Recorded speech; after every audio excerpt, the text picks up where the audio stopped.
Alrighty, welcome everyone. I'm Teeaboo and I'm here for Ashita no Joe, episode 26. And I apologize for the delay. I'll spare you the longer recap since I've done it kind of like every day this week, but there was a fairly large fire. It was pretty close. We were evac for a while and now we're back and everything's good and we're safe and all is well.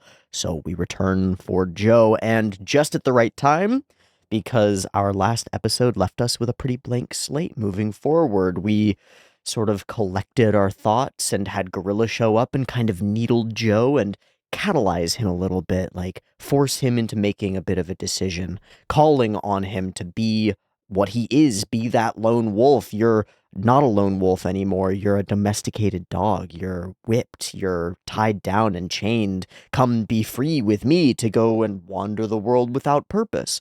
And Joe's response is interesting. That's not the freedom that he's seeking. He has the freedom to choose this. And so he's doubled down on it and he's focused on it. And that's where we start. There are two main tasks that are set out in front of us. One of them is simple and ongoing, and that is Joe needs to keep becoming a better boxer. Boy's got to train. He's got the facilities now. He's got to train. But those facilities are not registered, and that brings us to task number 2, which is we've got to turn this boxing gym legit. We need the official stamp of approval or whatever the fuck that means, and that means that we're going, I think, to come face to face with Tengen's past. Danpei had some interesting past with the boxing world, and there may be more hurdles than expected to getting him actually licensed to be a boxing coach or whatever we actually exactly need here. But that seems to be a necessary step in order for Joe to be able to face Rikishi and other major boxers out there in the world. So I think that's what we've got to do next, and that's my whole intro. I am going to draw something. Thanks so much for being here for another episode of Ashita no Joe. I'm looking forward to getting into it, and we'll get into it shortly after I do a drawing.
Okay, I think that'll be my drawing for the day. I think his face is a little bit funky, but that's okay. And in general, it catches the idea that I wanted. In my mind, I almost wanted to go after... Okay, this might be a rabbit hole that I have to go down, but I need to find a name. There's this 20th century artist named Tim Hun, Huhn, and he's really well known for these, like, industrially focused, objectivist, like Ayn Randian people working for the techno utopian future that he envisions. So it's lots of like idealized steel workers working on a bridge and putting stuff together. And one of his most famous paintings is of like planes and skyscrapers and industry and trains and stuff, and like this figure of the worker pulling an enormous lever and like making all of that happen. These very, very like futuristic visions of things. And that was kind of what I had in my mind. It didn't come through, of course. But that's kind of what I had in my mind with like sweeping bridges behind and like skyscrapers and all of these things. But the only element that we really have at this point is the bridge. I would love to revisit this idea later when we've got more Joe information and when maybe I'm a better artist and include more elements to create kind of like an emotional backdrop that Joe is sort of interacting with. If I could fold it in so that Joe is like training, he's like in the midst of punching a bag, and there's some feeling like his action doing that is driving the stuff that's going on behind him. I'd love to figure out a way to make that manifest, to like make that appear, but I have no idea. I'll put a couple of Tim Hun's paintings in here so you get a view of what I'm talking about and can see how far away from that I really am. But like that's where my mind was like, how do I make like a sweeping bridge and then it's all in Joe's head and it ended up just being Joe chilling on the bridge. But it's an attempt. First attempts always got to make some kind of an attempt, right? You got to try. Okay.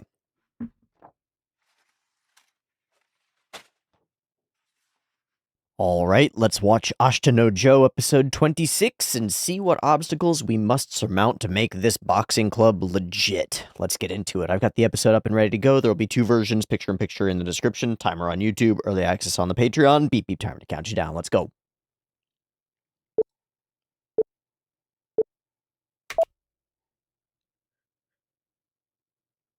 It's been so long.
Oh, yeah, all right.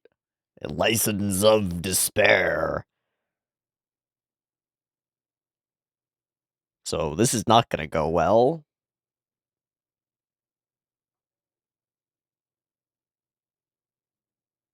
It's a bunch of people.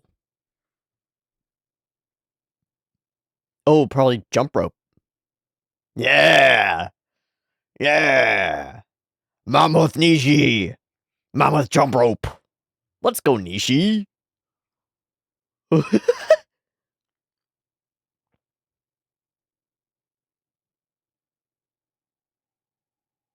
That's crazy.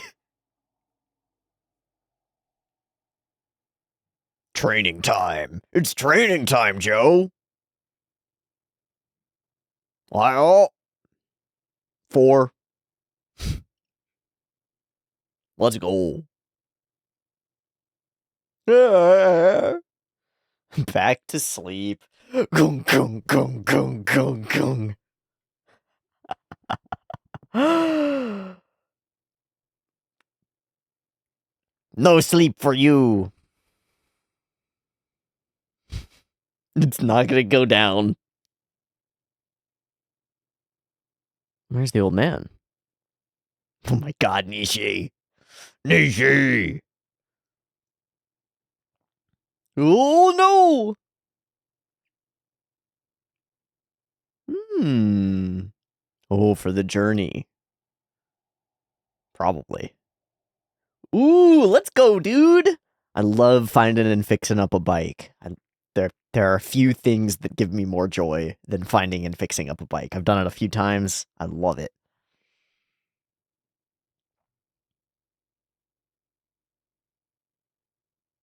Too many noises, too many noises, too many noises. Yeah, you might as well go train. Ooh! Ooh! I don't know about a light sleeper.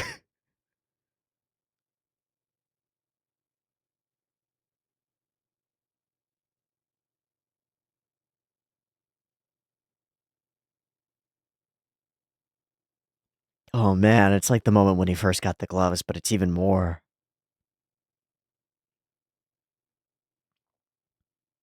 They're not just athletic shoes, those are boxing shoes. Boxing shoes are expensive. You're gonna use them up, dude. Better beat those shoes into nothing. Looks like he's about to become a speed racer. Just put the helmet on and it's perfect.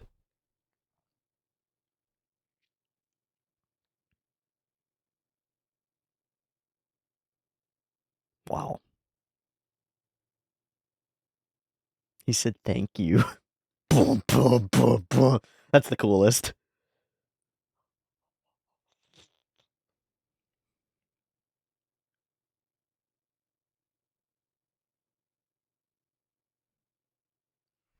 Real training.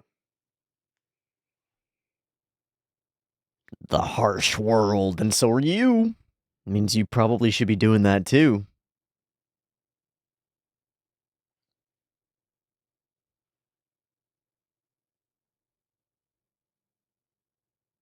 All right, there's the attitude we were looking for.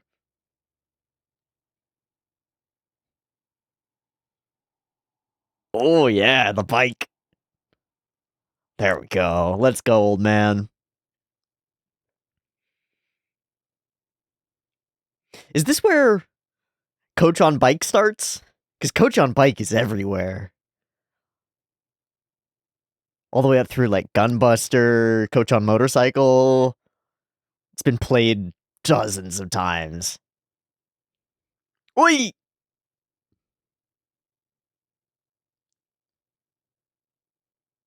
No mateing. Where else are you gonna run? Uh-huh. Super fucking true. The point is to get him dirty, man. Let's go. Yeah, what a rattle trap. That's a gorgeous cut.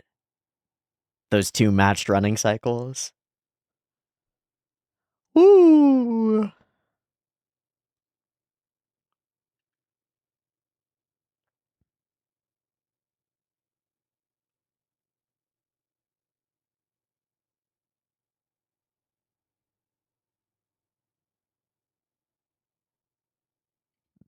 Bag work.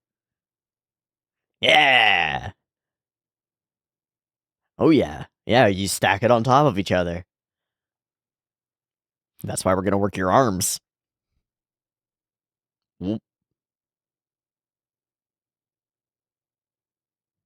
Fine, I got it. Just the look is enough.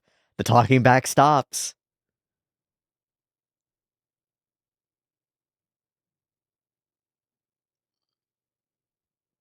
Oh, we're going. Is he gonna take them with? He's not gonna take them with.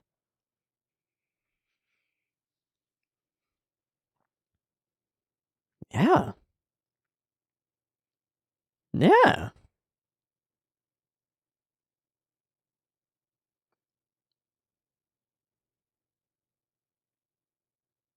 You can be a real boxer.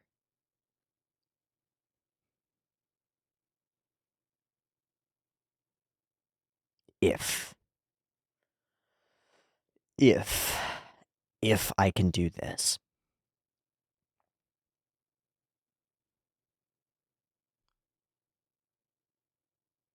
Gambate, old son. I feel like his face is gonna fall as soon as he walks away, like he's actually afraid of this.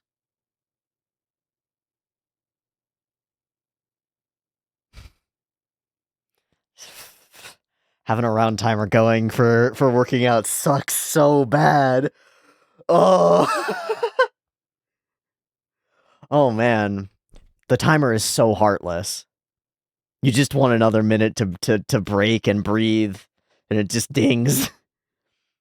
In the gym where I trained for a very short time, it was a beeper. It was digital, and God, it was so annoying.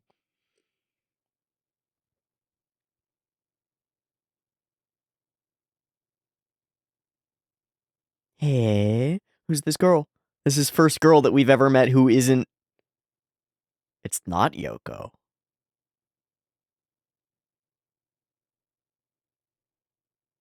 Noriko-san.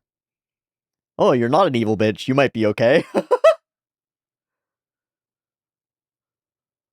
Holy shit, new love interest unlocked. What the fuck? We gotta feed you. Gotta feed you, boy.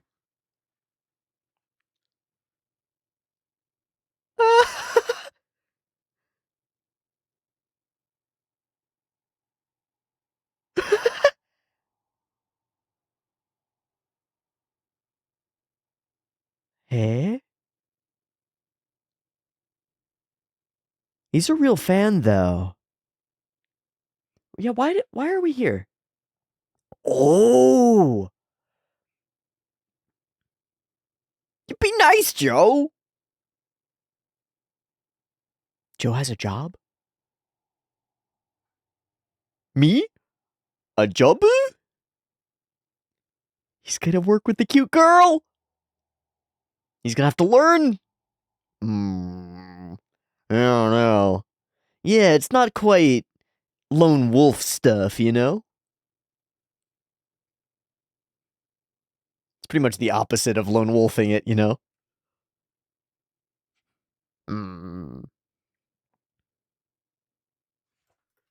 Let's go, dude! Let's go, dude! You got her laughing! It's a good start.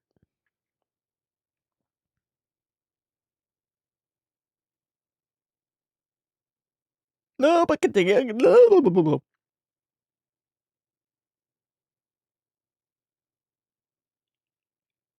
Nishi's good at this, but Joe's kind of struggling. He doesn't know what to do.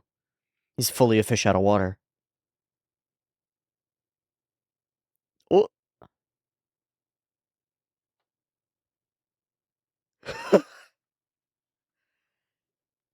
Come on, come on, come on! Eh. Eh. Yeah, you're in it. You're in it. Yeah. What?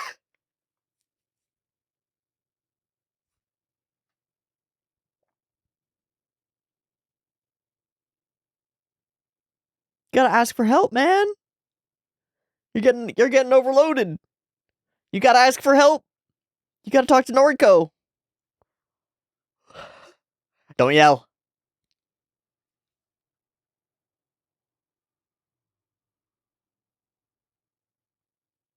And you're fired. I'm sure he'll be okay.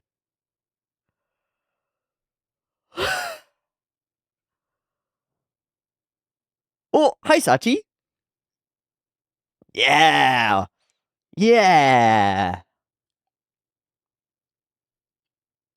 That's because he's not very good at it.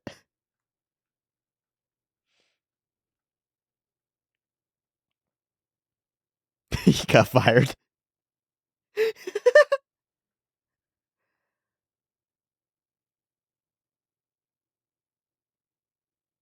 Are they having him just stalk the back or something?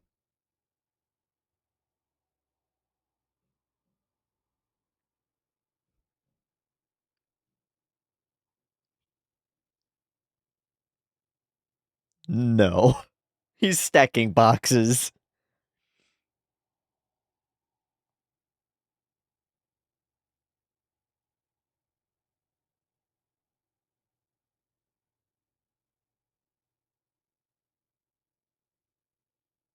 What are these for? Are these for wrapping stuff? Oh, she's getting ready for school. Ah! She's really enjoying this silly guy. Hi, itadakimasu! Hello.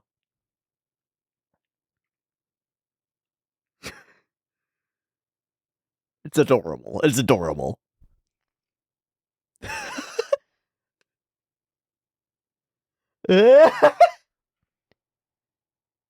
Sure, sure, sure. Oh, they're so good for him. You stupid idiots. Eh?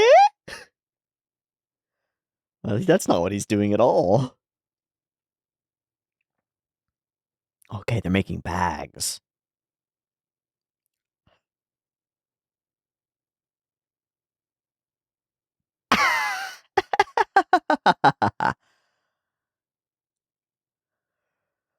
How dare you!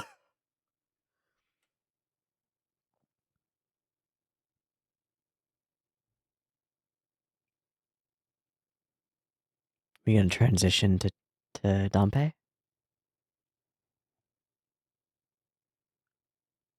No, not yet.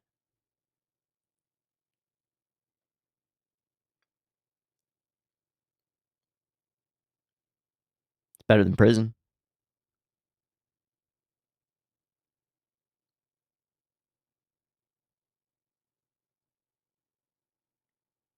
Please don't heh at me. Please don't heh that way.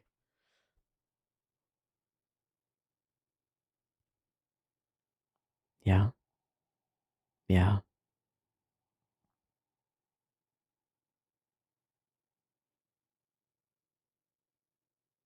But okay, man. There you go. That's so different from Joe's initial attitude. He would have been like, I'm not cut out for this. Bounced. Already gone. First time. Okay. Nami to the bridge. Are we gonna transition to Tange?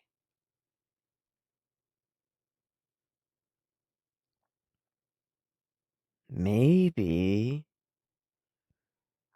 We've built it in the background.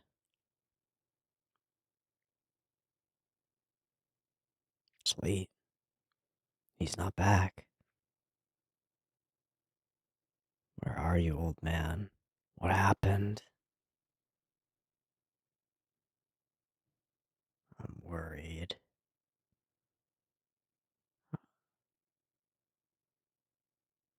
I'm worried.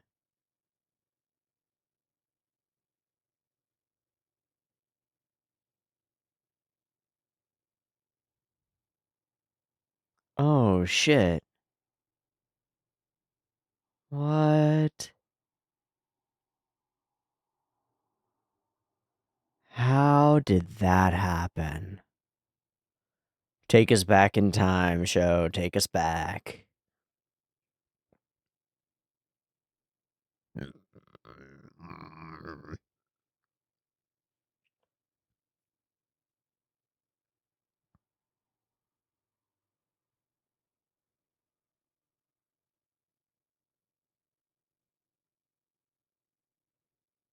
The fuck are you talking about, old man? Uh-oh. Uh-oh. Maybe we should let him sober up.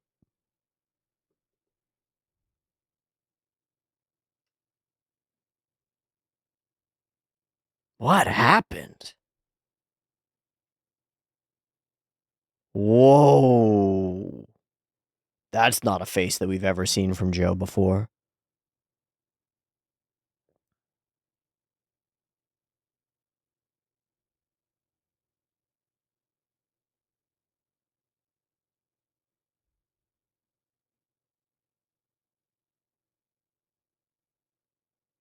Okay, they're gonna allow it.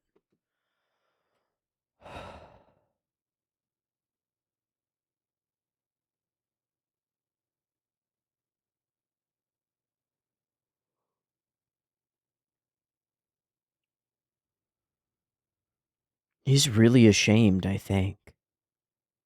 Okay.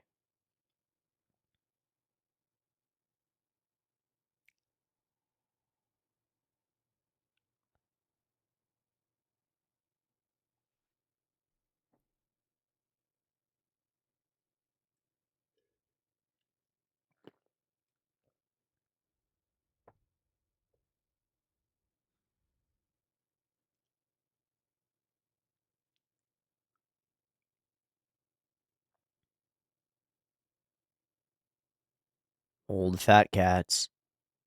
Calling him Coon.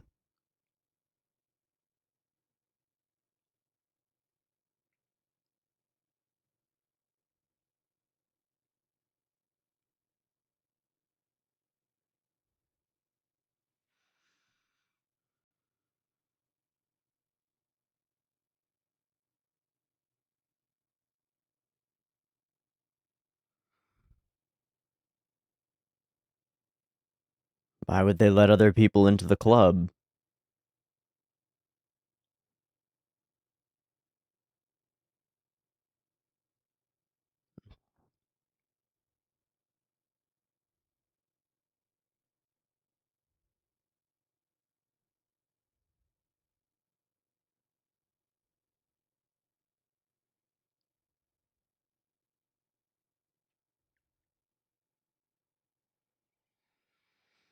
Because of his past as a fighter?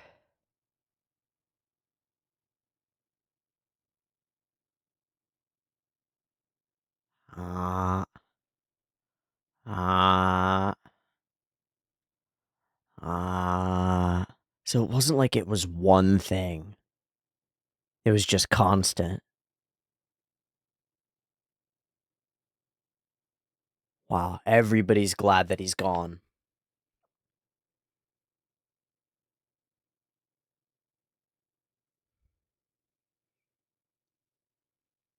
I've changed.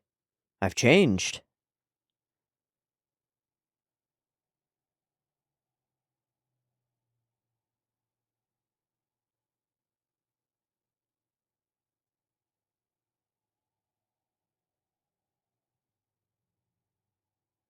Hold it together, man. Hmm.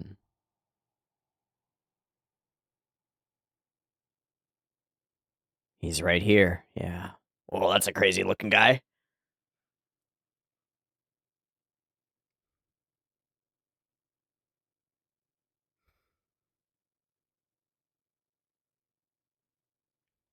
He doesn't care. My dream! My dream!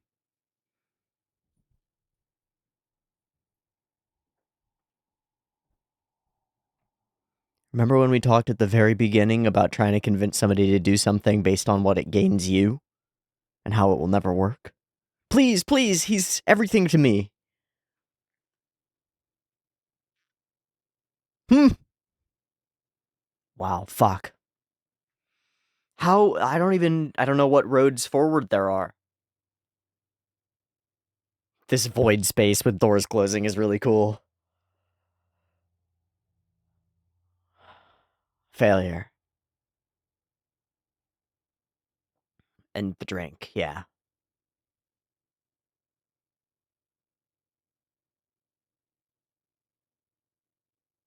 Oh, well, great. That'll make it better.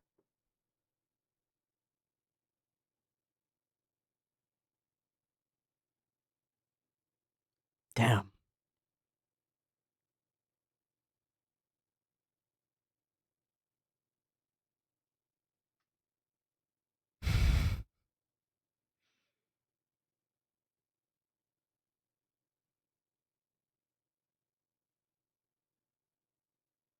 Heh.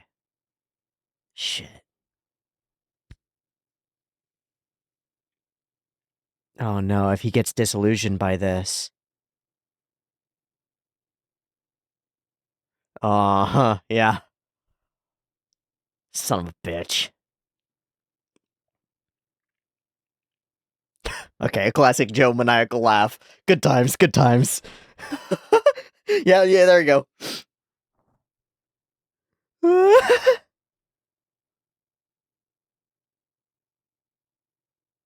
Yikes. Holy shit.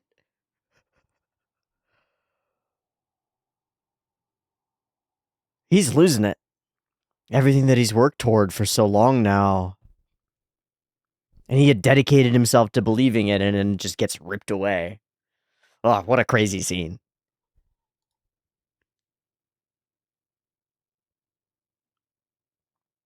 Yeah, we gotta figure out a way to get that gym license. I'm just gonna talk over this so that I don't really. Okay, he said Ashawa Dojida. Like, how can we make that happen? Can we don't really have allies in power, with one exception, Shiraki Yoko and her father. Which means convincing them that, like, it's worthwhile for Rikishi and Joe to fight. I don't see that happening. Rikishi sending the funeral wreath is like, you can't even get to me. Ha ha ha ha. It's not like he wants him to get to him. Maybe he does. I don't know how we deal with this, man.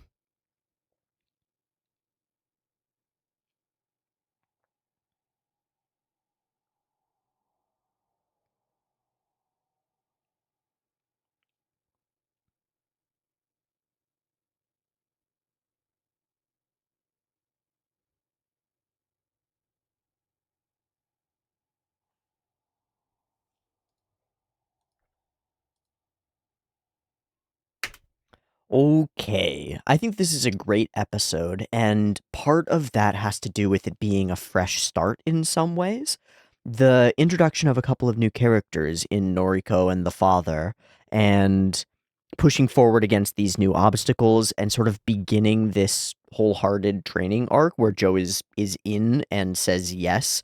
And I mean, he kind of affirmed what he was going to do last episode, that he was going to double down on this and really focus. But now it's actually happening. We're actually presented with that in world, moment by moment, doing the road work, doing the jump roping, and expanding in other ways, becoming like a person, kind of like having a more fulfilled life.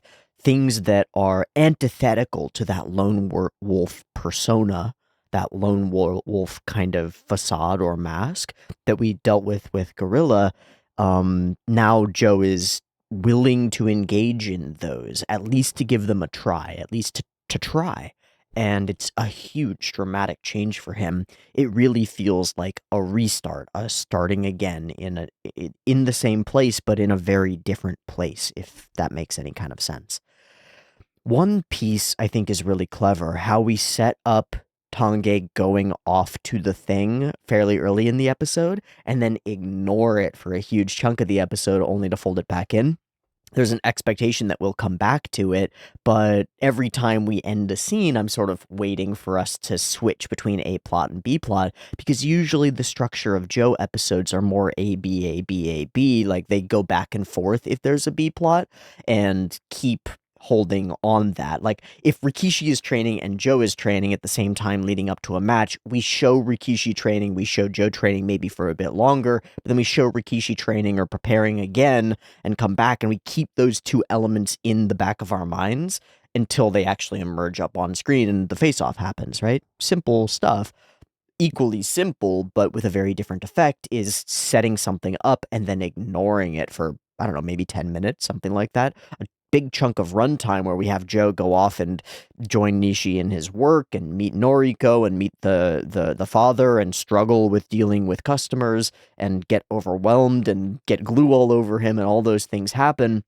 And the characters eventually make their way all the way back home late at night, and then they're waiting for Dompe to return, and that's when we return to that story and finally tell it, and it's done in kind of a surprising way. It's the unexpected.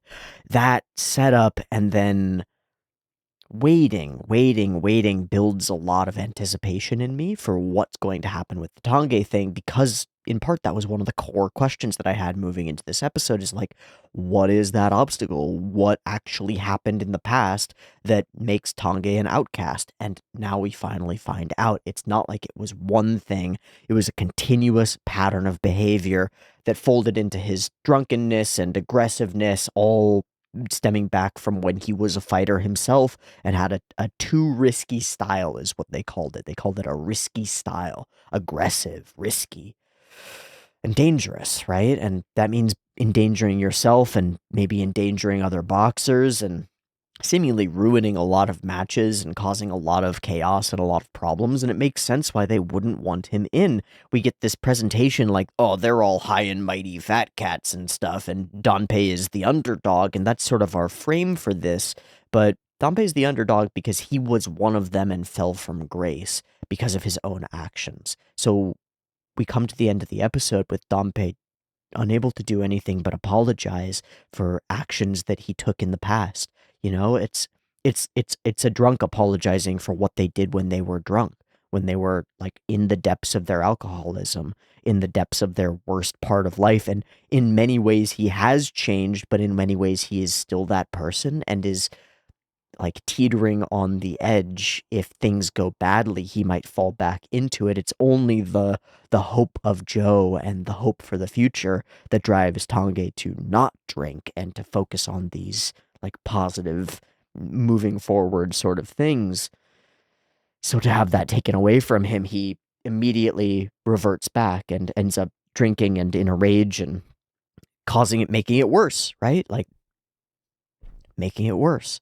There was a chance in the state that things were in before he came back and fought them that we could have done something, but now he just proves that he's still the same guy, that he's still not worth dealing with, and that really fucking sucks.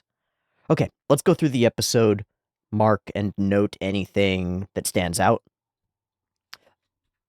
The title, License of Despair, stands out. I almost want it to be License to Despair because it's almost License to Kill-ish. I really liked this intro with the lights coming on Joe's figure and then emerging. It's pretty cool. And then fucking Mammoth Nishi. Training. Talk about an alarm clock. How cool is that? I mean, it would be the most annoying thing ever, but it's awesome. It's awesome. I love how, like, energized and ready he is. He's like, yeah, it's 4:30. I'm up. I'm training. I'll try to keep it down. Not even a little bit. Not even a little bit. He's all excited, too. The bike is going to help. Yeah. I mentioned it while it was happening, but I love finding and fixing up old bikes. Or even not old bikes. They're simple machines, right? But everything has to be right for them to really fly and really work right.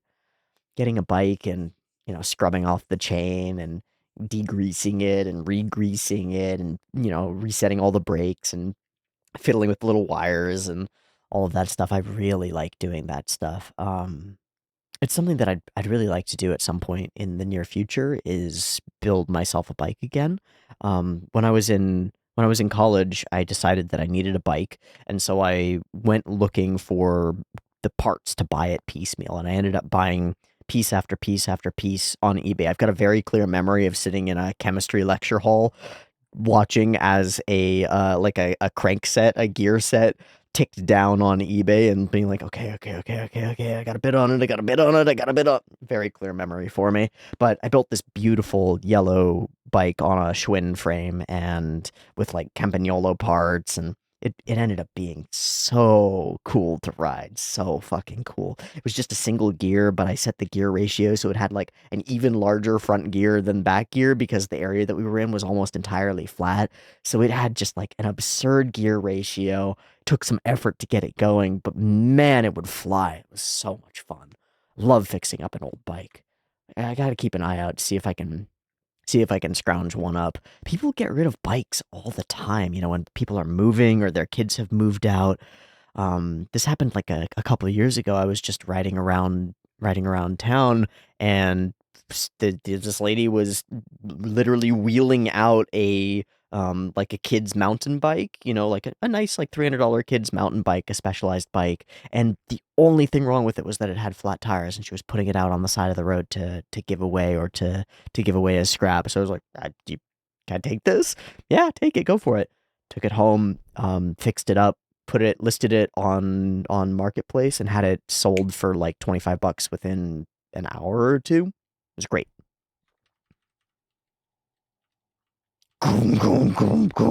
All right, can't sleep. Might as well go. A pair of athletic shoes. What do you think? Man. I said it while it was happening, but it's not just athletic shoes. Those are boxing shoes.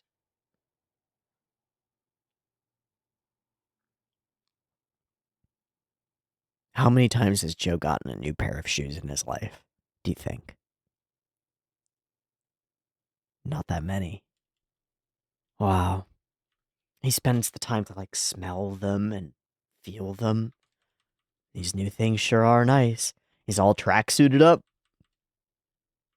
He thanks him for them too, it seems important to me.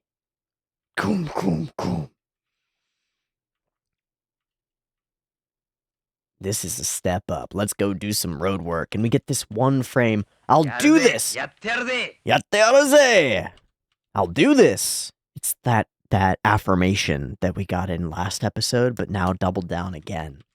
And we're off, and we're training, we're running. I really like this cut. Oh.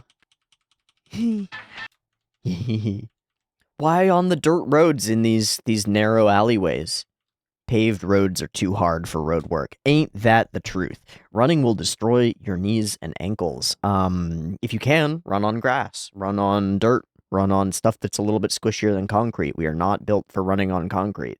And then people who run very often utilize the fantastic technologies that have gone into running shoes over the past couple of decades. They've gotten incredible over the past 10 years. Like the new Hoka running shoes are incredible at dealing with running on paved roads, but you're putting this like big, hefty, thick cushion on your foot to avoid the impact force of running on the paved road and to create like advantageous compressive and like bounce back forces. Modern running shoes do like so much of the work for you. It's kind of crazy. They feel really crazy to wear. But putting big cushions on your feet changes your gait. It changes the way that you run dramatically, and maybe not in advantageous ways for your like overall body.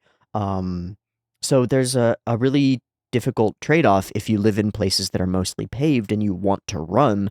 You basically have to use the big squishy running shoes, which will then alter your gait. And generally they cause us to heel strike more, to land more on our heels, because now we've got cushion there. And if you were running barefoot or in minimalist shoes, you wouldn't want to run with your heels striking. It would hurt. It does hurt. Having done this for a while, I transitioned to minimalist footwear 2 years ago, something like that. And I don't run very often, but when I do, I try to avoid running on concrete because it fucking hurts. But it was a cool and interesting transition period, relearning how to run like a human being with your feet landing mostly flat. You know, the idea that we like toe strike as opposed to heel striking isn't quite right. The ideal gait, from what I know, has to do with most of the foot impacting at the same time, spreading out the forces as much as possible and then springing off, as opposed to what big puffy shoes teach us to do, which is to impact hard so that we get as much bounce out of that impact as possible, and usually impact on the heel and roll. If you look at running shoes, they're built to roll, right? It's kind of funny. There's a scene here where we get the bike wheel going, and then we get the character's feet behind it. And it's kind of reminiscent of that. The rounded shoes make it so that you're running on an arc, right? You're continuously running on an arc, and that arc propels you forward, almost as though it's like a wheel with feet attached to it, and those hit the ground perfectly, almost Dr. Seuss like. But the way that your legs operate is not in a wheel, is not a circle. The way that they impact and should impact the ground and carry you forward is not this perfect arc. They do something slightly different, right? They're weird, dynamic, multi-joint machines. And if you're wearing shoes that cause you to run in a different way than you would run, that can be really bad for you.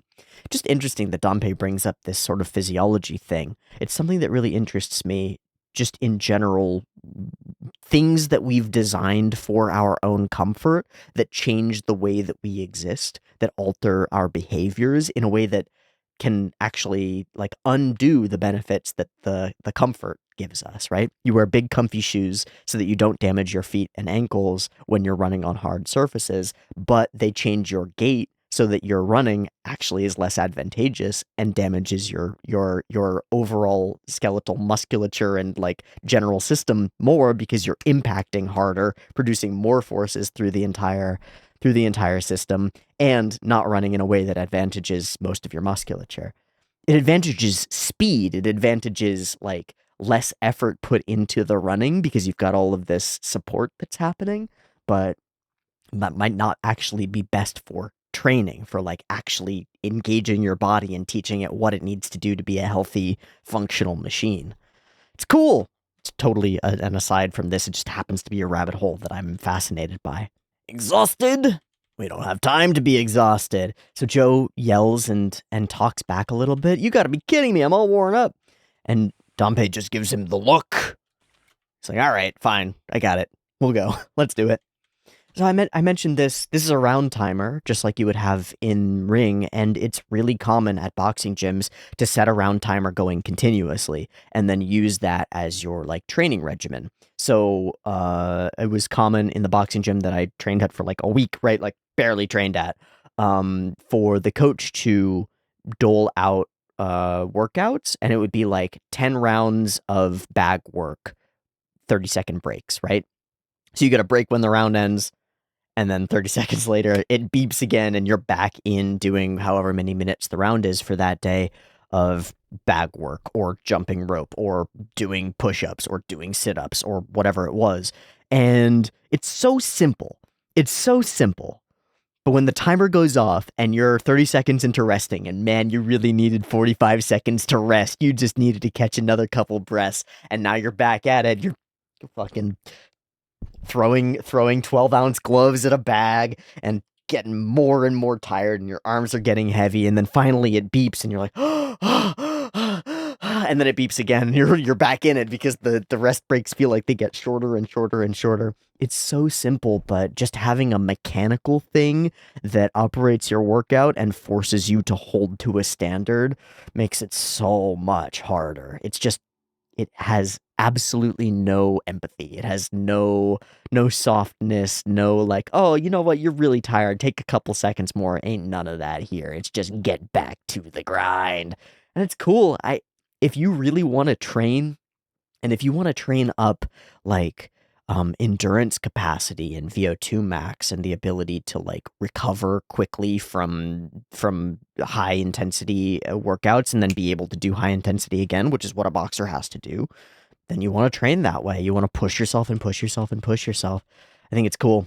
Okay, so here we go. Here's our divergence. We're 7 minutes in to a 20-something minute episode, and this is where Dompe takes off. Where are you heading off to? I'm going to go get us that license. And he is smiling and ready and good to go, and the day will soon be when you can fight in the white ring as pro boxers. Your tomorrows and my dreams are about to bloom.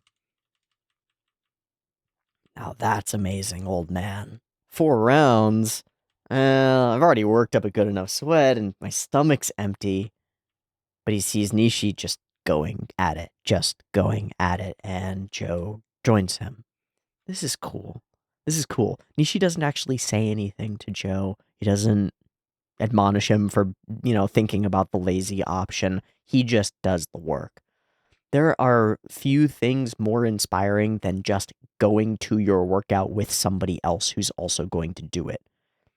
Chances are when you're feeling really bad and not wanting to do it, they'll be all right. And then them going kind of makes you feel a little guilty about not going, makes you feel like, well, maybe I should just go and keep the pattern in place, even if I don't work that hard. And then you end up there and working pretty hard. It's really useful to do things like this with somebody else, and to have Nishi here for it, and have Joe kind of respecting Nishi a little bit, treating him a little bit better, which I've been calling for literally forever. It's cool. It's cool. The white ring. Wait for me, Rikishi. Come on, we gotta make it. Girl. So she's important, huh? But his first thought is Yoko. Yeah, Yoko. And he's kind of shocked. No, that's Noriko. Oh, you're not Yoko. We sort of leave it there, but just all the little bits of framing around it are like love interest acquired. Okay, how do I frame this? Joe's always been intrigued by Yoko. I think he's attracted to her. That is the base level vibe that I get.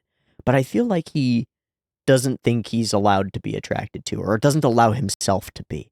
Not, I don't think, because he thinks she's better than him, but in a strange reversal, more that he's better than her. more that he's not like that. He wouldn't ever stoop to dating a rich girl. Ugh. All hoity-toity and up her own business. Well. But Noriko has the same. She's a girl. and looks a little bit like her, but is approachable and is in Joe's like orbit, is nearby, and is like an actual possibility. It's everything about Shiraki Yoko, minus all the things that piss Joe off about Shiraki Yoko, which makes her kind of perfect, right? I wonder how that'll play out as we move forward, whether there'll be like conflict there. I don't know. But we haven't really had romance in the show, and I think it would be really cool too. I'd love for this to develop. For I don't know in what direction, but I'd love for it to develop and for us to follow a little bit of the nervous uncertainty of pursuing a love interest, pursuing romance.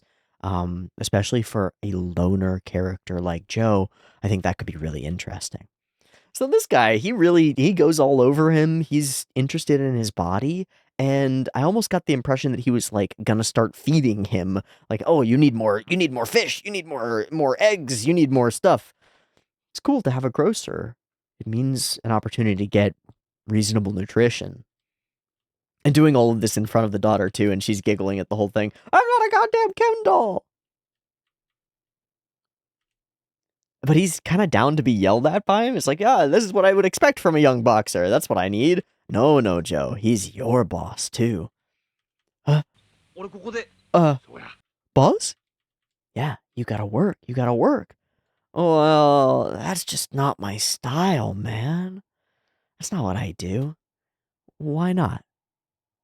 It's like the opposite of being a lone wolf, right? It's relying on somebody else. It's coming home to guard a house and then getting your kibble for it. It's truly being domesticated, right? It's just not my style. Come on, we don't need people who are hesitant. Come on, Joe, help me out. Come on. He invites him in, and at least introduce yourself. It takes some effort for Joe to do this. He pulls off his hat and scrunches it up. Damn it! Has to yell it out. Whoa! Ha ha ha ha! And everybody thinks it's kind of silly, but sort of takes it in stride. That's a cool element. When you haven't had those interactions, it can feel really scary, and you might overdo it or underdo it or whatever, but people are very often forgiving of that. If you're like, I don't really know what I'm doing here, but I'm really glad to be here, and it's nice to meet you all. People will welcome you, right? Like, everybody understands and knows what it's like to feel awkward in a situation, so just own it in that situation. Just say what you need to say, and hope for the best. And in this case, it really does work out, at least at first. Joe, of course, is a full fish out of water and has no idea what he's doing, only to get nabbed by some housewives and be fully tripping over himself. But he'll learn, right?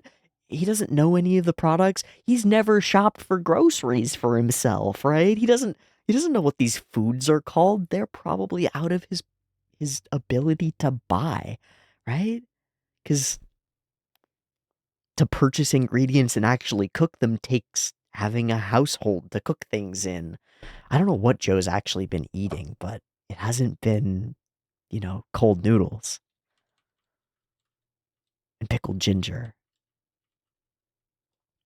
So he freaks out and yells, "Oh God!" and gets delegated or relegated to a much smaller task.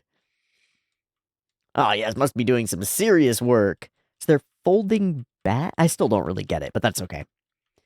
There's this sort of swoopy is how it felt. This cut when she runs around the corner and that one. Ora? It's cute. I really like her. I'm intrigued by her. I'd like to get to know her better as more than just there is a schoolgirl who is here and obviously a love interest. I'd like to know what she's really all about. How's he doing? Oh, pretty good. Oh, yes. Good thing they hired such a brilliant genius as Joe. He could even be the manager. Yes. Yes, yes. So silly. So the day comes to an end. Come on, you'll get used to it. You've changed. I'm not cut out for the grocery. He thinks internally. This might be the biggest moment of or biggest piece of evidence of change in Joe in the episode.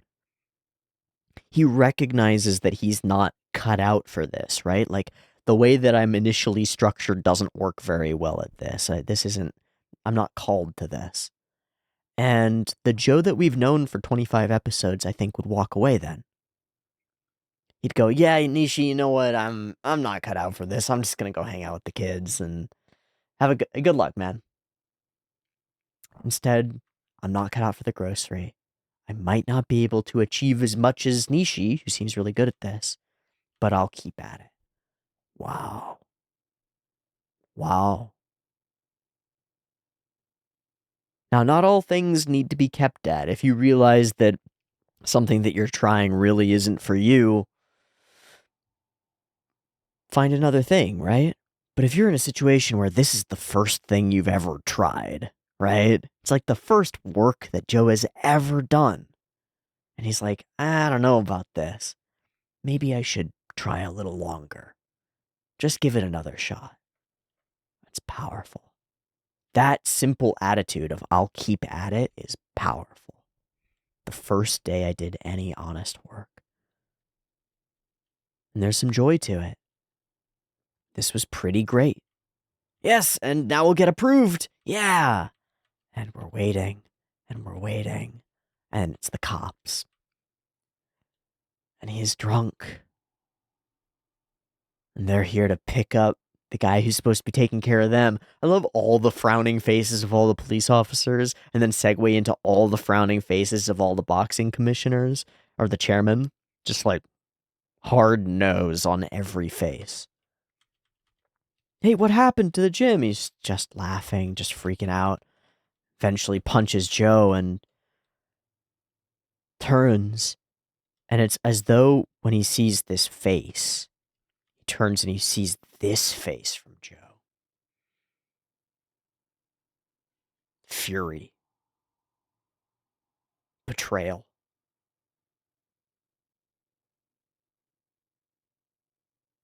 Joe put his whole effort into today. And you came back without what? A drunk? Turn. Can't even look at him. Wait, no, let me talk to them. And they do. And they do. I was a fool. I'm sorry. I led you on in my foolishness. I thought I could change this. Like, I believed that all would be forgiven, right? After all, I've changed. There's nothing I can do. Full of hope like a fool. Straight into the meeting, recognized by everyone. They call him Kun. Wow, just like the good old days, and everybody solidifies their frowns deepening. Well, it's really promising, blah, blah, blah, blah. Frowning faces. Yeah, don't you remember who you are? What? What? You beat up one of my fighters. You'd be drunk all the time. You'd shake the ropes. We had every reason to kick you out, and we're all glad that you're gone. Still, this stood out to me. A musty old ghost still stuck in the age of hooligans. Boxing isn't like that anymore. A street rat kid doesn't have a place in boxing. This is a gentleman's sport now, yeah? This places Tange as underdog, right? It's like your way of boxing doesn't exist anymore. And that means that we're fighting for the survival of that way of boxing. We're fighting for the survival of the scrappy underdog. Because all these fat cats with their big gyms and their well-paid boxers who they're like gathering and scouting for and whatever they're doing are the future of the industry. And the past of the industry represented by Tange is coming to say, no, we're still here. We're still here. There's still a place for human spirit and determination, because that's what Joe is representative of, is right? He's like downtrodden from nothing, but he has the spirit of the hungry-eyed wolf, and that spirit is what old school boxing means. It's what Tange's boxing really is. All those other things are from being too chaotic and not having it all figured out and being an emotional mess, right? And being a drunk and not being good at this. But to say you're still stuck in the age of hooligans, it's like, well, maybe there needs to be a new age because there are new hooligans. and they need a future. They need hope. And some of them might find it in the ring. But not if the boxing industry, if the boxing world is run by people like this. So that feels like a powerful potential setup for like broad thematic stuff. No, I'm not who I was. I've changed. When will he leave? Well, all right, I won't ask for help. I'll ask the commissioner. And you ask, there he is. Gosh, there's something that this character reminds me of in this particular frame, and then it disappears once we actually see him. It's some cartoon. I don't know. No matter what you say to me, the commissioner can't overrule the majority vote. So we would need to convince multiple of them or something. I don't fucking know. Where's Shiraki Yoko's dad? Or grandpa? Is he not a member of this? He's not a chairman? But I have an amazing fighter! You must believe in this! No, he mustn't. Please, I beg you. Please. Now for the world title meeting. And we leave Dompe. And his dream walks away and the door shuts on him, leaving him in the void. And so he sees red, right? I think this is clear cut. He sees red and emerges with a bottle in his hand and comes back to the office and fights a bunch of these guys and beats a bunch of them up, sealing the deal and making it worse. I'm so sorry. So our tomorrows will never come? We pan from Joe into Joe shaking, shattered like the bowl on the ground. And then Joe begins to laugh, to cackle. Ha ha ha ha. To Nishi's despair, driving everybody crazy, and with one of the most striking color swaps that we've had in the show. It's almost JoJo's-esque. Like, deep orange, bright green, purple. It's crazy. And it gets kind of warpy, too. Yeah. Okay, so this is such a weird aside. This is totally an aside, but there's this cut from a Pretty Cure movie, and this cut is by Naotoshi Shida, and there's this portion of it, yeah, right here. So that all this stuff starts happening, and then, boom, this, where we got wibble, wibble, wibble, wibble, and then there's gonna be another one. Yeah, here we go, faces, and then more, and more, and more, and they're all wiggling and warbling in all these like insane ways. This whole cut ends up being like the most crazy thing that yeah, like there's nothing like it in the entire world. But I just wanted to show it to you because the like cackling and laughing with the color swap and the sort of warping and distortion on the face really reminds me of that Sheeta cut. Okay. Kind of a tough episode of Joe. Uplifting in some ways, like there's hope you can go and be a normal person and have a job. There might be romance in your future. There's this like willingness to try at something that isn't obviously easy for Joe. Like he doesn't immediately succeed at it, and usually that would make Joe bounce right off of the thing, and instead he is willing to try. But all of that trying, all of that hope comes up against a wall, and that wall is something that Dompe built when he was younger, when he was a different person, and now we have to reckon with that past. And I don't know how. I don't know if there's like a personal journey that Dompe can go on that will convince these other chairmen to change their minds, or if we have to find some finagle in the system, or if we have to eat crow and ask Rikishi's team for help.